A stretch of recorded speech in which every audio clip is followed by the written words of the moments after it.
तेच तुम्ही पहिले आलात किंवा पहिला आला, पहिली आली आणि तुम्हाला स्टेजवर बोलावलं, तुम्ही कशा स्टाईल जाता? धावत, बागडत, उड्या मारत. त्याचं कारण असतं का आणि कशा करता निश्चित असतं. लक्षात ठेवा, का आणि कशा करता हे जेव्हा निश्चित असतं ना, तुम्ही तरतरीत असता. तरतरीत असणं, आनंदी असणं म्हणजे तुम्ही पहिलं येणं. तुम्हाला मी फोन नंबर दिलाय, आजपासून तुमची आणि माझी जबाबदारी चालू झाली. तुम्ही तर तुम्हाला आई वडील सगळ्यांना जवळजवळ आहेतच. आई वडिलांबरोबर राहतात, काका काकू बरोबर राहतात, मावशी आणि आत्या आणि बहीण भाऊ भावंड तुमच्या बरोबर असतात. मी 61 मुलांना दत्तक घेतलंय. ती मुलं सुद्धा तरतरीत असतात. ती अनाथ आहेत सगळी, पण ती पण तरतरीत असतात. कारण त्यांना माहितीये एक टकलू आमच्याकरता सगळं काही देतो.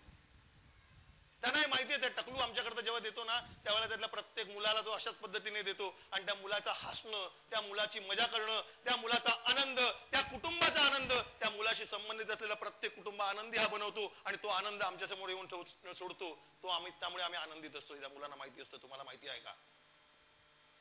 प्रत्येक गोष्ट ज्या वेळेला तुमच्यापर्यंत पोहोचेल ना, त्यावेळेला मजा येते. प्रत्येक पिल्लाला वाटेल ना मी आभास सारखा जगणार आहे, त्यावेळेला मजा येते. त्यातली 3 मुलं मोठी झाली, ती डबल ग्रॅज्युएट झाली, एक BSW झाली, एक IT इंजिनियर झाली आणि एक सिव्हिल इंजिनियर झाला. त्या तिघांनीही वयाच्या 23व्या आणि 24व्या वर्षी एक मूल दत्तक घेतलंय. ते वेगळं आहे. लक्षात ठेवा, 100% जेव्हा आपण दिलं जातं तेव्हा ते नक्की उगवतं. मी तुम्हालाही शिकवणार आहे, तुमच्यापैकी प्रत्येकाला, आई वडिलांना मी सांगायला हरकत नाही, तुम्हालाही शिकवणार आहे पैसा कसा पेरायचा असतो, अभ्यास कसा पेरायचा असतो, ज्ञान कसं पेरायचं असतं. या इकडे बरीच मुलं हुशार असतील. तुम्हाला जर पर्सेंटेज वाढवायचं असेल ना, तर तुम्हाला जो विषय आवडतो तो किमान एक तास दररोज दुसऱ्याला अभ्यास ज्याला येत नाही त्या मुलाला शिकवा. तुम्हाला त्या विषयाचा अभ्यास करावा लागणार नाही, कारण तो पक्का होतो. शिकवताना जो पक्का होतो ना, तो विषय तुम्हाला नाही करावा लागत. सरांना विचारा, कारण त्यांनी शिकवता त्यांच्या ह्याच्यावर हे आलंय. म्हणून मगाशी प्रेरणाला सांगितलं, त्यांना हसायला कसले सांगते, तुला कधी हसता तरी बरोबर येतं का? काय प्रेरणा, शिंदेगिरी संपली की नाही आपली? चुकून नाव कळलं की अशी वाट लागते ना प्रेरणा.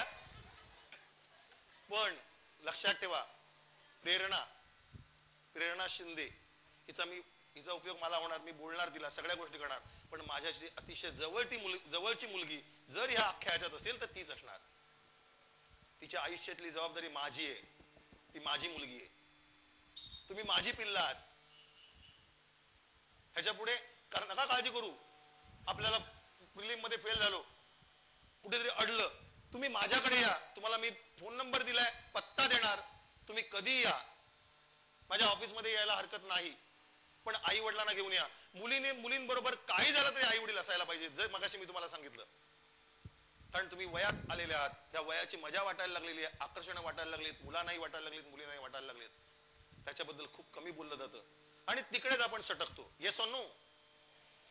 आणि तिकडेच मजा वाटायला लागते, तिकडेच कोणतरी एक मुलगा छान वाटायला लागतो, कुठेतरी मुलगी छान वाटायला लागते. आणि मग मुलांबरोबर, मित्रांबरोबर आणि मैत्रिणींबरोबर बोलताना आपण नकळत सटकत जातो. आणि मग दुसरा फक्त रात्री आणि दिवस फक्त अभ्यास करत असतो आणि प्रत्येक वेळेला आपल्याला त्या मुलाचा विचार आणि त्या मुलीचा विचार येतो. Yes or no? विचार करा. असं मागे पुढे बघू नका. तुम्ही यस म्हटलं याचा अर्थ तुमच्या बरोबर इतर लोक बोलतील असं नाहीये. तुमचं बोलायचं डेअरिंग आलं, बाकीचे हळूच करतायत असा याचा अर्थ आहे. जर ह्या वयात तुम्हाला असं वाटत नसेल ना, तर ते बरोबर लक्षण नाही. मेडिकल चेकअप करून घ्या.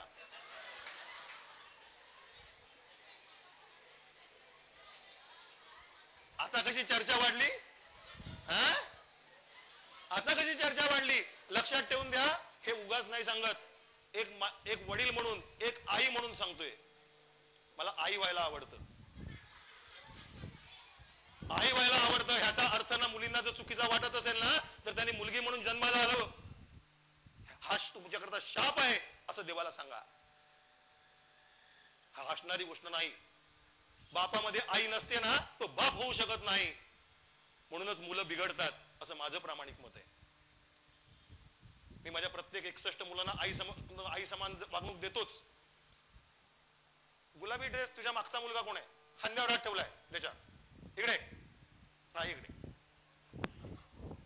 इकडे इकडे बसा.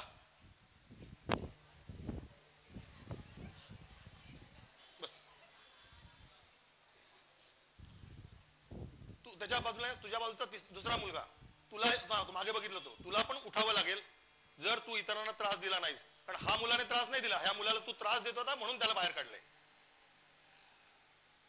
उगाच डिश अँटेना घेऊन फिरत नाही. डायरेक्ट कुठून सगळ्या ठिकाणून डायरेक्ट रिसेप्शन येतं. तुमच्याकडे टीव्ही दिसतो ना तसं मला इकडे होतं LMB मध्ये. त्यामुळे कोणत्याही परिस्थितीत तुम्हाला बसायचं नसेल आत्ता सांगा, या क्षणाला कोणाला उठून द्यायचंय निघून जा. उठायचं कोणाला?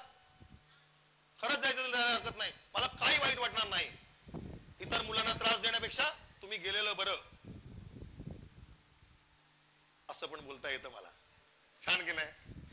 आता हसा ना थोडस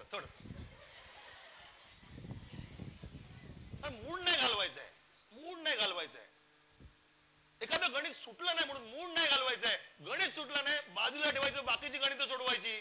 दुसऱ्या दिवशी मैत्रिणीला किंवा सरांना जाऊन विचारायचं, सरांनी उत्तर नाही दिलं ना तर मला सांगायचं बाकीचं मी बघेन. फक्त सरांचा मोबाईल हळूच घेऊन ठेवायचा. काय सर हे कोणता विषय शिकवतात? प्रेरणा कोणता विषय शिकवतात? हा बरोबर, डोकेबाज माणसं गणित शिकवतात. बाकीच्यांना डोकं नसतं असं नाही, ते डोकं वापरत नाही.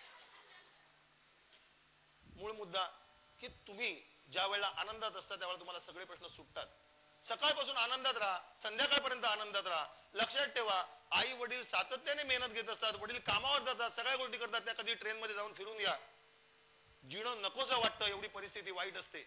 अशा अवस्थेत सुद्धा परत बाबा येतो आणि तुम्हाला काय हवं ते त्याला माहिती असतं. तो त्याकरता तुमच्याकरता पैसे आणतो आणि दर रविवारी तुम्हाला कुठेतरी फिरायला घेऊन जायचा विचार करतो. आणि परत परीक्षा आटोपल्यानंतर मे महिन्याच्या सुट्टीत आजीकडे तरी पाठव किंवा कुठेतरी पाठव अशी तुमची रवानगी करतो. त्यावेळेला तुम्हाला पैसे देतो आणि हवे असलेला नवीन ड्रेस घेतो. नाही तर तुमच्या सगळ्यांच्या अंगावर नवीन ड्रेस दिसले नसते. असे माझ्या 61 मुलांकडे नसतात. 2 ते 3 ड्रेस घालून मुलं अख्खा आयुष्य काढतात. घट्ट झाले ना की ती मुलगी दुसऱ्या पुढच्या मुलीला देते आणि ती नवीन ड्रेस घेते. अशा रीतीने करतात. तुमची अवस्था खूप चांगली आहे. येस और नो? त्यामुळे ते करणारे आई वडील जेव्हा बघा मग तुम्हाला सोपं जाईल अभ्यास करणं, आनंदात राहणं. तरी सुद्धा आल्यानंतर मग तू अभ्यास केला की नाही असं हळूच विचारतात. आणि तुम्ही जर चांगले मार्क मिळवले तर परत त्यांचा चेहरा उजळतो. असा उजळता चेहरा तुम्हाला दिसला नाही ना तर आपण कर्मदरिद्री आहोत. म्हणजे आपल्याला कर्म करता आलं नाही म्हणून आपलं दारिद्र्य आहे. ज्याला आपण कर्मदरिद्री म्हणजे आपण ढ आहोत असा होतो.